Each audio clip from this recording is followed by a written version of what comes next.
शीत सत्र का आगाज आज नागपुर के विधान भवन में पक्ष और विपक्ष के नेताओं की मौजूदगी में सुचारू रूप से हुआ। सुबह की औपचारिक शुरुआत के बाद जब आज की कार्यवाही स्थगित हुई तब मीडिया से बातचीत के दौरान विधायक और राज्य मंत्री आशीष जायसवाल ने सरकार का पक्ष रखा।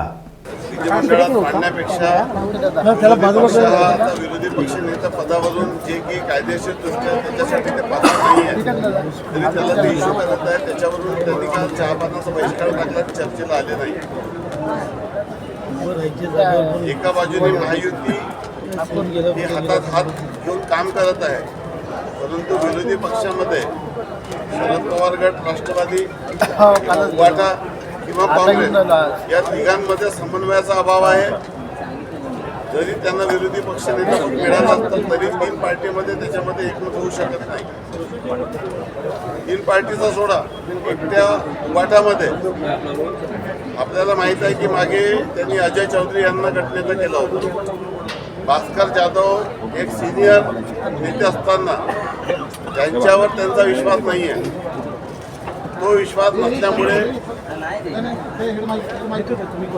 आदित्य ठाकरे, अजय चौधरी किंवा सुनील प्रभू किंवा भास्कर जाधव या नावामध्ये त्यांचंच एकमत होऊ शकत नाही, वस्तुस्थिती आहे। त्यामुळे ही भानगड करण्यापेक्षा जनतेचे प्रश्न त्यांनी विधिमंडळात मांडले पाहिजे, सभागृहात यायला पाहिजे, सरकारचं कुठे चुकत असेल ती चूक लक्षात आणून द्यायला पाहिजे, शेतकऱ्यांचे प्रश्न, सर्वसामान्यांचे प्रश्न विधिमंडळात मांडले पाहिजे आणि विरोधी पक्ष नेत्याच्या भानगडीत न पडलेलं त्यांना जास्त योग्य राहील असं माझं म्हणणं आहे।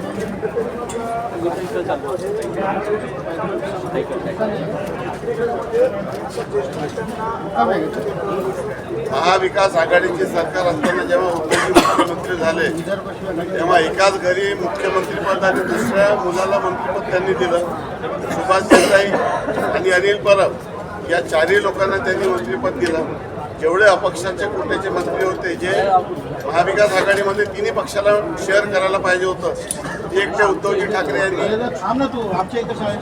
स्वतःच्या कोट्यातून दिलं। त्यामुळे अनेक लोकांवर त्या माध्यमातून अन्याय झाला आणि ही जी रिॲक्शन झाली 20 तारखेला त्याच्या मागे त्यांनी घेतलेले हे चुकीचे निर्णय हे देखील कारणीभूत राहिले, हे प्रत्येकाला मान्य करावं लागेल। शेतकऱ्यांचे प्रश्न प्रलंबित आहे भाऊ, शेतकऱ्यांचे प्रश्न प्रलंबित आहे, ते सुटणार का या अधिवेशनामध्ये? शेतकऱ्यांच्या बाजूने शासन गंभीरपणे उभा आहे। जे जे वचन आम्ही शेतकऱ्यांना दिले होते ते आम्ही टप्प्याटप्प्याने पूर्ण करत आहोत। विशेष करून आपल्या सर्वांना माहितीसाठी सांगतो की 7,500 जे कृषी उत्पादन बिल आपण माफ केलं त्याचा सरकारवर जो बोजा आहे तो सुमारे 27,000 कोटीचा यावर्षी गेलेला आहे।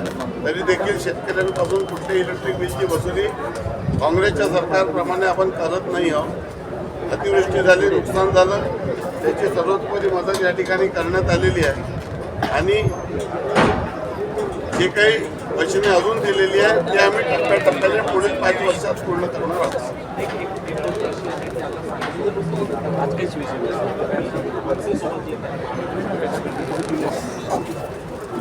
एका बाजूने पूर्वी ते शिवसेनेचा पूर्ण आयुष्यभर विरोध करत राहिले की शिवसेना ही हिंदुत्ववादी पक्ष आहे, काँग्रेस सेक्युलर पक्ष आहे, आम्ही कुठल्याही परिस्थितीत त्यांच्यासोबत जाऊ शकत नाही। मग भारतीय जनता पार्टीचा विरोध करण्यासाठी काँग्रेस आणि शिवसेनेची आघाडी झाली, जी की कोणीही ॲक्सेप्ट करू शकत नव्हतं, कोणालाही ते मान्य नव्हतं आणि कोणी विश्वास करू शकत नव्हतं, तशा पद्धतीची युती झाली। आता मनसेने ज्या पद्धतीने हल्ले केले होते त्यामुळे मनसेशी दुरावा ते ठेवत होते। सत्तेसाठी कुठल्याही पद्धतीची युती आणि आघाडी करण्यासाठी काँग्रेस आणि उबाटा हे करू शकतात आणि त्यांनी काही केलं याच्यात आश्चर्य मानायला नको।